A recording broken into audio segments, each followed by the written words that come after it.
ആരോഗ്യമന്ത്രി അവിടുന്ന് പ്രഖ്യാപിക്കുകയുണ്ടായി.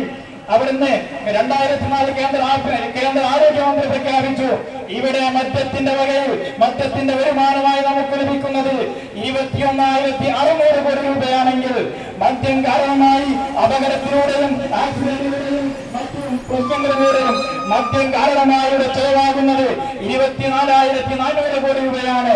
കോടികളാണ് നഷ്ടമായി വരുന്നതെങ്കിൽ എവിടെയാണ് റവന്യൂവിന് മദ്യം കാരണമായി ലാഭം കിട്ടുന്നത് എന്ന് നാം മനസ്സിലാക്കേണ്ടതുണ്ട്. ഈ മദ്യം കാരണമായി കുടുംബത്തിലും നാട്ടിലും സമൂഹത്തിലും സമുദായത്തിലും മൊത്തത്തിലും നാശങ്ങൾ മാത്രമാണ് ഉണ്ടായിട്ടുള്ളത്. ദീർഘിച്ചു പറയാൻ ഇവിടെ അവസരമില്ല, മുഖ്യപ്രഭാഷകരുടെ കാത്തിരിക്കുന്നുണ്ട്.